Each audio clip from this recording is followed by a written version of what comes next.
Hey there, so today we have another video and this is about the merger between Boston Beer Company and Dogfish Head. So first off, I'm going to talk to you about sort of the landscape of the craft breweries in this country and then sort of my opinions about what this merger is like. So what is a landscape? So if you look at the top 50 breweries in the country, craft breweries in the country, one is Yingling. You can count them if not. Number two is Boston Beer Company, and arguably you can count them or not because the Brewers Association actually had to reinvent what craft meant because Boston Beer Company now produces a majority of their product being non-beer. It's Twisted Tea, it's Angry Orchard, a lot of kind of stuff. So they are also a brewery, Boston Beer Company, that has been on a steady decline slash stagnation in growth. So yeah, Boston Beer Company. Then you have Sierra Nevada. All the way down there, not all the way, but at 13 you have Dogfish Head. So these are some large breweries that we're talking about. So the landscape is actually quite interesting with the growth of the amount of breweries in this country. Breweries have had to be a little nimble. So what has happened is that you have large macro breweries fighting on one side. You have the explosion of small breweries opening. 2014, we had 4,000 breweries in this country. It's 2019, we have 7,500 breweries in this country. So we've almost doubled in 5 years. So with that many breweries opening, most of them being small, you have a huge uptick of small brewery growth in their sales and people staying local. You have the macros fighting, and the story has continued that the large regional players have had a hard time with stagnant growth or decline. It's been really hard for them. So we have all these decent sized breweries that are large craft breweries that have had a hard time in growth, and they have not projected the growth. So what has happened? You have consolidation of a lot of small breweries. You've had Founders do a buyout to Mahou. You have Duvel buying out Firestone Walker, Omegang Boulevard. You have Canarchy with Oscar Blue, Cigar City, and a few other breweries.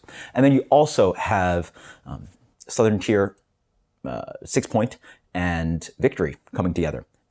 So you have all these large breweries coming together, and those actually three conglomerates are actually in between Boston Beer Company and number 13 Dogfish Head. So what surprises me about this merger is this is a huge merger. This is talking about the largest, arguably the largest craft brand in the country, combining with one of the largest craft brands in the country. The other thing is, what it seems is that some experts can explain to me better, but this sort of seems like a buyout of Dogfish Head more than what they've PR'd it as a merger.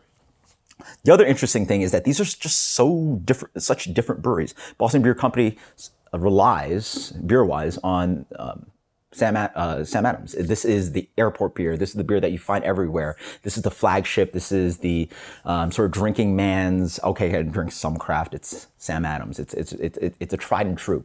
Versus Dogfish Head has always been that kind of goal of, they've always been that kind of innovative brewery doing interesting ingredients, and they have adjusted quite well as a large craft brewery.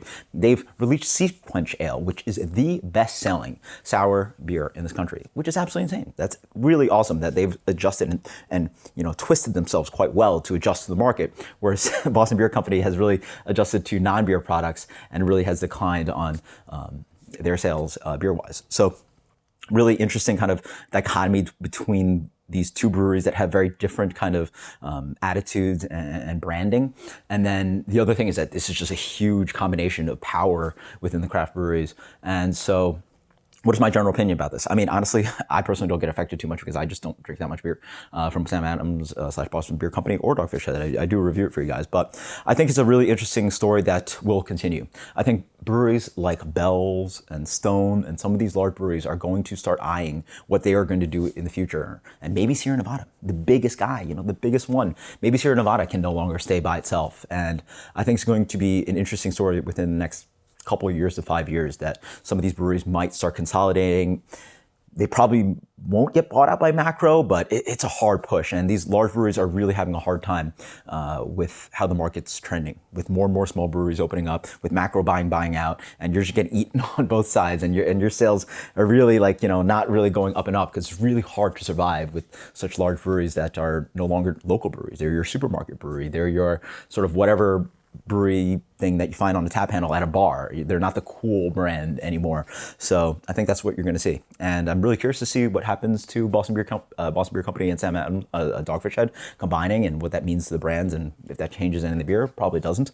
But I mean, I think part of it possibly deals with the fact that Sam Adams, Boston Beer Company, feels that they are no longer so innovative and interesting, and they're trying to, youth themselves up with involving Dogfish Head. I know from where I stand, Jim Koch and Sam Calagione of the two breweries have been friends for a long time, and they were one of the pioneers of craft beer, so that probably played a part of it. So it's quite interesting. Post in the comments below about what you think, but this is a pretty interesting merger, and I think this is just something that we will see more and more of. But this is one of the more interesting ones. Again, it's sort of like just two big ones coming together and how different these two breweries are. And again, by the way, shout out to Jeff Alworth, who wrote a post on Beervana. A lot of my thoughts come from that because he's way more intelligent about this stuff in the industry than me.